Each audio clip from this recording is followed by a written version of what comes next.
awali halakat kita pada malam hari ini dengan kalimat syukur. Kita menunggu lama kali hujan, Allah berikan hujan sore hari ini di Irak. Cuacanya juga segar, udaranya, dan juga tak kepanasan, karena Allah itu Maha Pengasih dan juga Maha Penyayang. Terkadang kita ada keraguan, betul nggak Allah itu Maha Pengasih lagi Maha Penyayang? Menyembah Allah Pengasih, fakor Gabrielun mati, Gabrielun kemiskinan, dan seterusnya. Bapak, Ibu yang saya hormati, ada sebuah hadis dari Umar bin Khattab radhiyallahu anhu. Beliau menceritakan qadima ala Nabi sabi, dan Nabi mendapatkan tawanan perang. Semua hadis faida imra'at minasabi, dalam tawanan perang itu ada seorang perempuan, dan perempuan itu sedang menyusui. Wa idza wajada sabiyan fi sabi, setiap perempuan ini nampak atau dapat anak dalam tawanan itu, walaupun anak itu akhazat, dia ambil anak itu, wa alsaqat di batniha, dia rapatkan ke perutnya, dia susui. Walaupun anak gopnya anak loy, urinonya kecolak, anak gopnya dikutuk, disusui. Nabi melihat itu, lantas Nabi bertanya kepada sahabat, atarawna hadhihi tariha waladaha finnar. Menurut kalian, kata Rasulullah kepada sahabat, mungkin nggak ibu yang penyayang sama anak-anak ini mau melemparkan anaknya ke api atau bakar anaknya? Kalau sahabat menjawab, ya Rasulullah, enggak mungkin. Enggak mungkin ibu itu tega melemparkan anaknya atau anak orang lain yang disayangi itu ke dalam api. Yang pertama, kata sahabat, ibu ini menyayangi, mengasihi anak itu. Yang kedua, dia mampu menolak atau menjaga anak itu biar tak kena api. Lantas Rasul bersabda, qala Allahu arham bi ibadi. Namun Allah Subhanahu wa taala lebih sayang, lebih mengasihi ketimbang ibu itu. Artinya bahwa Allah nggak kepingin hamba-hambanya itu disiksa dalam api neraka. Allah nggak kepingin hamba-hambanya itu Allah siksa di alam kuburnya, karena Allah Maha Pengasih, karena Allah Maha Penyayang. Maka kasih sayang Allah itu melebihi seorang ibu tadi yang mencintai anaknya dan tak mau membiarkan hamba-hambanya ini dimakan oleh api neraka, disiksa di alam kuburnya. Maka hadisnya itu menjelaskan, ini hadis kursi dari sahabat Anas bin Malik. Qala sami'tu Rasulullah sallallahu alaihi wasallam yaqul, saya mendengar Rasul bersabda, qala yaqul Allah azza wa jalla. Ini hadis kursi. Artinya Rasul menyampaikan ini matan hadisnya atau lafaz hadisnya, namun maknanya Allah yang memberikan. Apa bunyi hadisnya? Kata Allah, ya ibnu Adam, wahai mandum anak cucu Adam, innaka da'u ma da'utani wa rajautani. Selama engkau berdoa kepadaku, kata Allah, wa rajautani, engkau berharap kepada, maka Allah menjawab, ghafartu laka ma minka, saya akan mengampuni dosa-dosamu. Mami ke semuanya, semua dosa yang pernah kau lakukan saya akan ampuni, Allah. Walau kembali, saya akan peduli. Berapa banyak dosa itu? Kata Allah. Yang kedua, ya ibnu Adam, wahai anak cucu Adam, lau balagat dzunubuka ananas sama, walaupun dosa kamu itu setinggi langit. Ini bumi, lihat ke atas, nampak langit. Nah, dosa orang setinggi langit. Summa astaghfartani, namun engkau minta ampun kepadaku, engkau memohon ampunan kepadaku, kata Allah. Allah menjawab, ghafartu laka, saya akan ampuni dosa itu.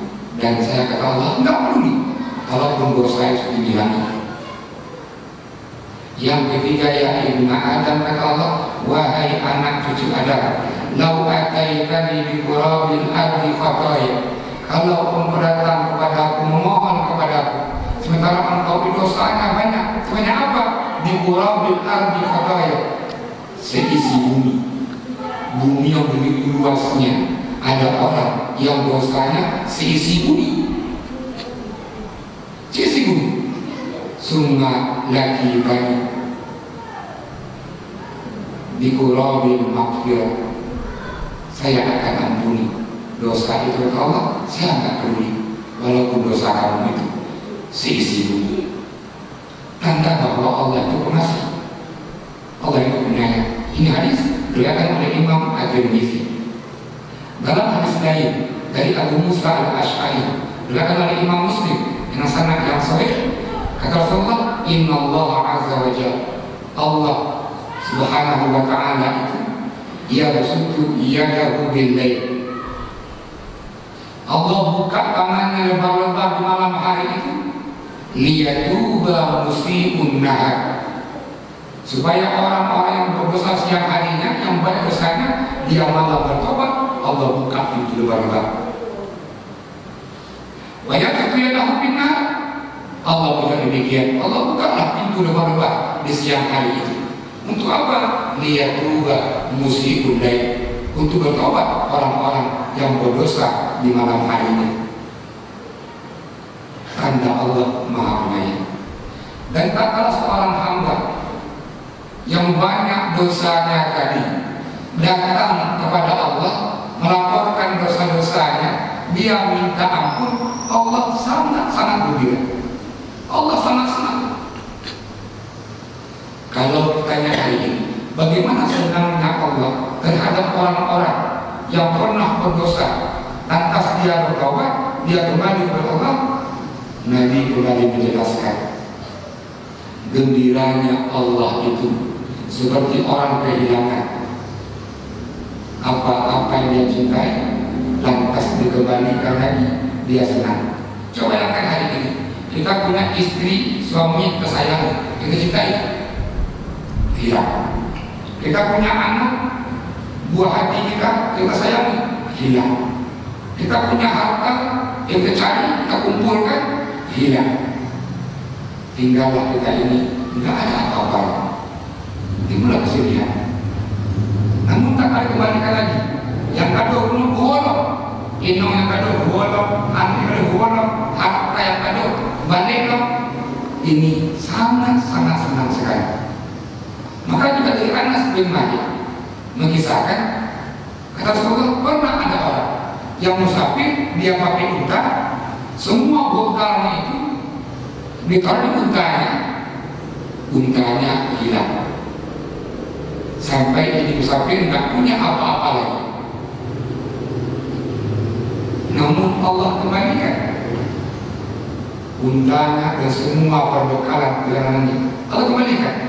Dia sangat senang, sangat senangnya dulu sampai dia salah ucap. Apa dia bilang? Allahumma anta abdi wa ana rabbuka.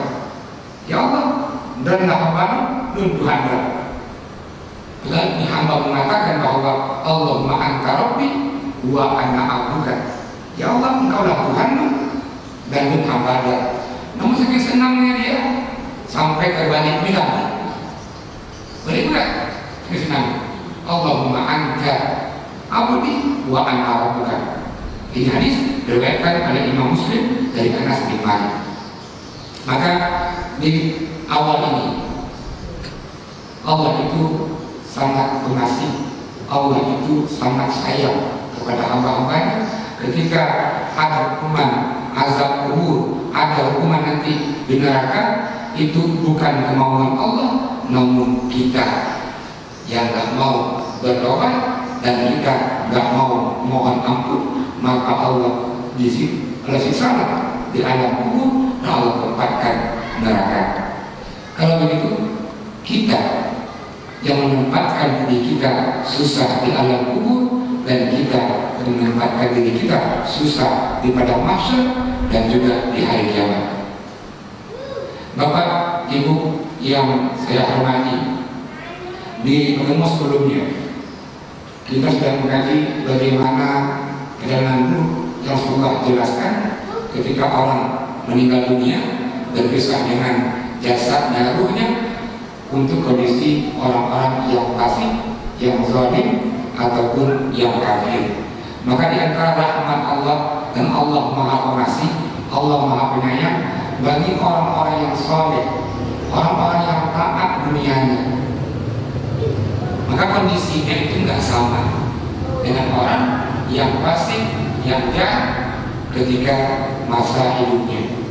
Di hadis dari Al-Bara bin Azib yang diriwayatkan oleh Imam Ahmad, Nabi menjelaskan bagaimana ruh atau perjalanan ruh seorang hamba yang taat, yang saleh. Kata Rasulullah, innal abdal mu'min, sungguhnya hamba yang mukmin, yang taat, yang dia meninggalnya dalam kondisi husnul khatimah, jika kana fi qita'in min dunia wa iqbalil akhir, tak kala dia mau meninggal dunia, ini ruhnya masih di jasadnya, namun mau ajal, mau seperti mau sama misinya, nazala ilaihi malaikatun minas sama, juga turun sekelompok malaikat. Namun malaikat itu orang yang taat, baikul wujud, wajahnya itu putih, ka'anna wujuhahum syams, seakan-akan wajah mereka itu seperti cahayanya matahari. Yang berbeda bagi orang yang fasik, yang zalim, yang kafir, yang turun malaikat itu dia segeluju hitam, wajahnya hitam. Nah, mereka orang taat yang saleh, yang turun adalah malaikat yang dia putih dan serba putih. Terus kemudian hadis, wa ma'ahum kafanun min akfanil jannah, para malaikat bawa dia kafan jenis kain, namun kain itu dia min akfanil jannah, dari surga. Bagi orang yang zalim, yang pasti bawa kain juga, namun kain dari neraka.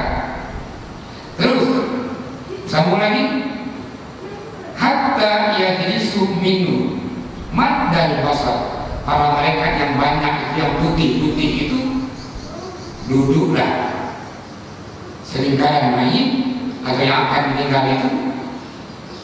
Berapa banyak? Rasul dalam hadis menjelaskan maddal basar, sepanjang mata memandang. Kalau itu putih dulu, lalu putih dulu, lalu putih dulu, jadi putih dulu. Bagi calon yang taat hari ini, malaikat yang datang ke orang itu semuanya dia serba putih. Terus summa yajibu malakul maut, sempurna duduk para malaikat yang putih-putih tadi, baru datang malaikat maut yang bertugas ini mencabut nyawa kita. Terus hatta yajlisna inda raksi, malaikat maut tadi duduk dia di bagian kepala calon orang yang mau meninggal. Kata itu namanya apa? Kata malaikat ini, ayyatuhan nafsu thayyibah. Ini malaikat panggil orang yang baik tadi, yang soleh tadi, wahai jiwa ruh yang taat, wahai ruh yang kuat. Beda bahasa dengan yang kemarin. Bagi yang fasik itu dengan kasar, malaikat mengatakan ya ayyatuhan nafsul khabisa, wahai ruh jiwa yang rusak, yang haram. Ini ya ayyatuhan nafsul thayyibah, wahai jiwa ruh yang baik, yang taat. Lemah lembut dan mengatakan ukhruji ila maghfiratin min Allah wa ridwan. Keluarlah dari jasad itu untuk menghadapi ampunan Allah dan juga ridha Allah. Kalau kemarin rugi dari jasadnya menghadapi kemurkaan Allah, kemarahan Allah. Mengenai rugi dari jasad itu untuk dapat ridha Allah dan ampunan Allah. Terus kalau fatakhruju tasilu kama tasilu putra, maka ruh itu keluarlah seperti keluarnya putra. Kalau putra itu gimana air hujan, bapak tampung pakai tangan, jatuh tetesan air hujan dalam bahasa Arab sebutnya itu putra, putra dengan mak. Maka ruh keluarnya perlahan-lahan. Perlahan, apakah sakit? Ini hadis menjelaskan bahwa keluarnya perlahan-lahan dan tidak sakit. Beda kemarin, orang yang fasik kemarin ruhnya dikeluarkan, yunzaku sukut seperti kulit dikulit. Maka ada orang pas dia meninggal dunia tersenyum, mukanya gembira. Mungkin orang itu dicabut nyawanya oleh malaikat maut dalam kondisi seperti ini. Nah, sambungan hadis. Fayakhudhuha fa idza akhadhaha lam yarmuha fi yadihi tarafa'ain. Maka roh itu malaikat mau pindahkan ke kain tadi yang dibawa ke warna putih. Maka ada pertanyaan, Ustaz, bagaimana bentuknya roh itu? Kok dipindahkan ke dalam kain kafan? Ini kita bahas belakangan nanti seperti apa bentuk roh itu. Namun di hadis ini mereka menjelaskan bahwa roh itu dipindahkan ke kain tadi, ya'khuzuha faya'aluha bidzalikal kafan. Maka mereka tadi mengatakan di kain kafan yang bawa tadi, yakhruju minha ka'atyabina qamis. Nah, ketika ruh itu dikeluarkan dari jasadnya untuk orang-orang yang saleh, yang husnul khatimah, itu dia atyaburi, artinya dia aromanya wangi. Dan wanginya aroma itu melebihi wanginya misk. Orang yang menggambarkan minyak wangi yang paling wangi itu adalah minyak miski. Maka ruh yang taat, yang saleh tadi, ketika berpisah dengan jasad itu, dia mendapatkan aroma bau yang enak, yang wangi, melebihi wangi yang mana dunia. Beda kemarin, ruh orang yang jahat, yang fasik, yang zalim, ruhnya itu bau dan bahkan baunya melebihi bau bangkai yang mana warna dunia. Sambungan hadis itu menjelaskan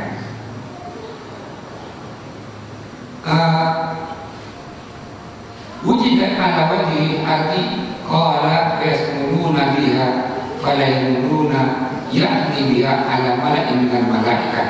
Malaikat yang banyak tadi bawalah ruh itu fayasmuruna, dan ruh itu dinaikkan ke langit. Nah, ruh itu dinaikkan ke langit. Nah, kalau ke langit, para malaikat yang bawa ruh itu ala malakin minal malaikat, berjumpa dengan malaikat kelompok yang lainnya. Nah, malaikat kelompok itu tanya lagi ke malaikat yang bawa ruh ini, illa qalu ma hadza ruhu tayyib. Wahai para malaikat, ini mereka tanya ke mereka yang bawa ruh itu, ini ruh siapa ini? Yang wangi, yang baik sekali. Tahukah para malaikat bertanya, ini ruh yang baik? Karena aromanya, baunya itu wangi. Betul. Maka malaikat yang bawa ruh itu menjawab, fayaquluna fulan bunu fulanin bi ahsani asma'i. Maka para malaikat menjawab, nyoba ruh Fulan bin Fulan yang dia nggak pernah tinggal sholat. Nyokut ruh Fulan bin Fulan yang selalu bersedekah. Nyokut ruh Fulan bin Fulan yang selalu mengamalkan ibadah puasa yang wajib dan yang sunnah. Nyokut ruh Fulan bin Fulan yang selalu mendirikan sholat malam.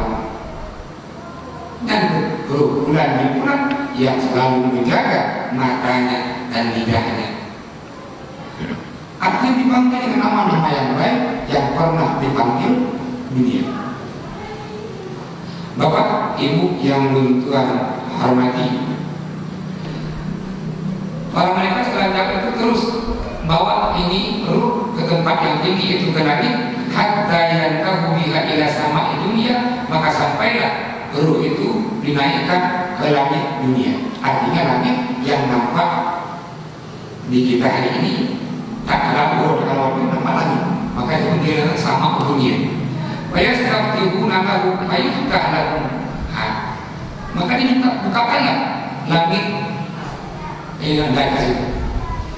Maka fayuhkahu lahu, maka Allah bukakan lagi bagi ruh yang baik tadi. Kalau ruh yang jahat kemarin yang fasik, yang zalim, langit enggak dibukakan. Langsung Allah perintahkan tulis amal-amalnya itu di sijil. Namun bagi ruh yang baik tadi, langit dibukakan. Di langit yang pertama itu sekelompok malaikat menunggu menanti datangnya ruh tadi. Disambut yang pertama, nah malaikat penantu ini mengantarkan tadi ruh ini ke langit yang kedua. Langit yang kedua juga sekelompok malaikat juga menanti mengantarkannya ke langit yang ketiga sampai ke langit yang ketujuh.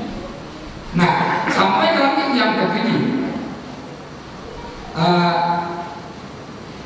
sambungan hadis sampai yang ketujuh ini ila sama'i as-sabi'ah, yang itu hatta yuntaha bihi ila sama'i as-sabi'ah, sampailah berakhir ke langit yang ketujuh.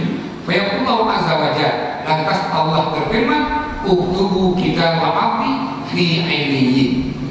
Wahai para malaikat, tulis, catat amalan-amal hamba saya yang baik ini, kata Allah, fi 'illiyyin. Maka surah Al-Mutaffifin ayat 19 sampai ayat ke-20 itu menjelaskan apa itu illiyyin. Kata Allah, wa ma adraka ma illiyyin. Dan tahu tak apa itu illiyyin? Langsung Allah menjawab, kitabun marqum, catatan amal. Yash'aduhul muqarrabun, namun catatan amal itu yashhad, disaksikan oleh para malaikat. Maka maknanya bahwa ruh orang-orang yang saleh, yang taat tadi dinaikkan sampai ke ketujuh dan dia illiyyin. Dan bahkan para anbiya, para syuhada itu dia di a'la illiyyin, tempat yang lebih tinggi dari. Nah, setelah itu kembali hadis menjelaskan wa u'iduha ilal ardi, Allah kembalikan ruh itu ke bumi.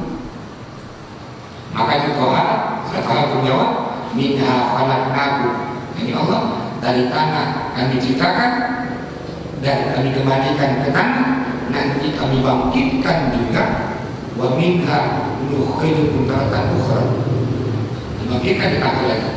Maka ruh orang-orang yang beriman itu Allah kembalikan ke jasadnya yang ada itu di kuburan. Rasul membacakan ayat tadi, minha khalaqtuhum wa fiha u'iduhum wa minha ukhrijuhum taratan ukhra fatu'adu ruhuhu fi jasadihi. Maka Allah kembalikanlah ruh tadi ke jasadnya. Nah, begitu ruh sampai ke jasad tadi kembalikan, sama hadis, fayatihi malikan yajlisani fayaqula, datanglah dua malaikat dan dua malaikat ini duduk. Sama kali juga di hadapan semayit, fayaqulani lahu, lantas dua malaikat ini bertanya, apa kata beliau kamu dulu kali ini? Man rabbuka. Artinya Rasul membocorkan fitnah kubur. Apa nanti yang akan ditanya di alam kubur itu? Ini hadis menjelaskan man rabbuka. Siapa Tuhan?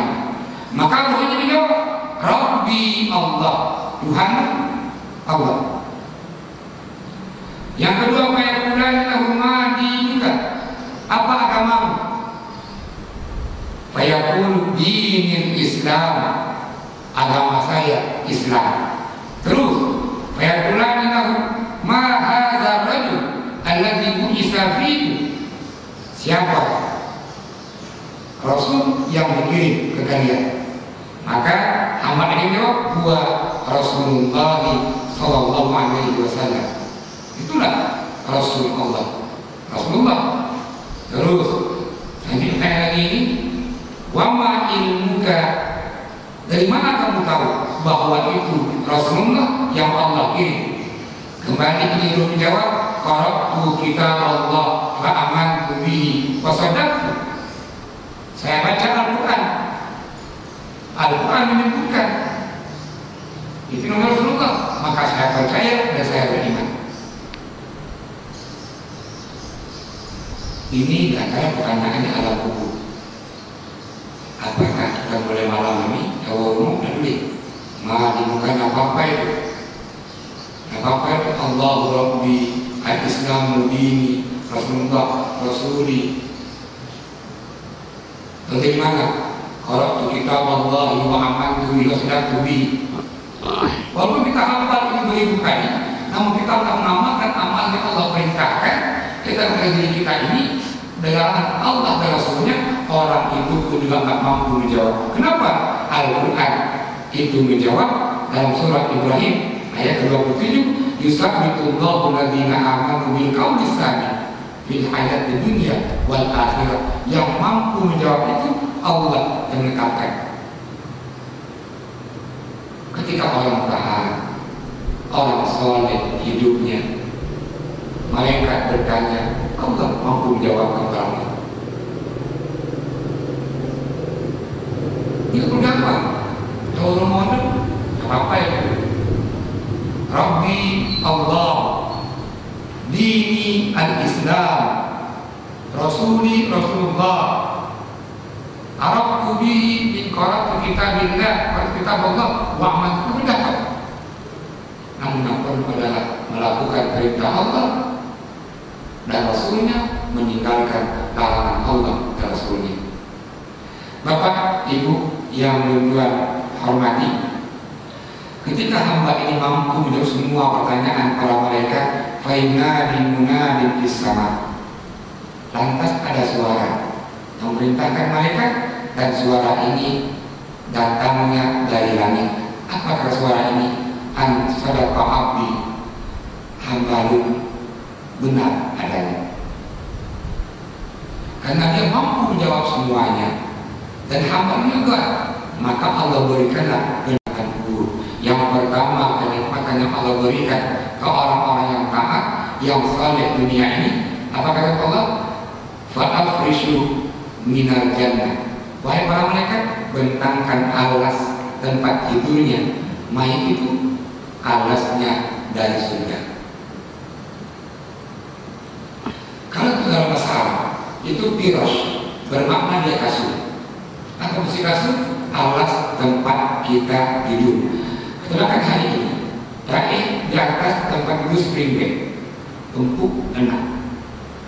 Namun bagi orang-orang yang taat dunia ini, yang soleh tadi, di alam kuburnya itu Allah berikan dia, itu alasnya melebihi spring bed itu. Kenapa? Lebih dari itu? Karena alasnya Allah perintahkan suruh ambil dari surga. Kenikmatan yang kedua bagi orang-orang yang saleh dunia yang taat tadi, wa faqahu lahu baban ila jannah. Wahai para malaikat, bukakan pintu bagi orang itu ke surga. Maka mayit orang yang taat, yang saleh, itu Allah tampakkan setiap pagi, setiap sore bagaimana surga itu. Karena nampaknya hangat-hangat, maka di antara permintaan orang-orang yang taat di alam kubur itu adalah, ya Rabb, aqimis sa'a, ya Allah, percepatlah hari kiamat. Bahkan masa balik, cukup ke surga.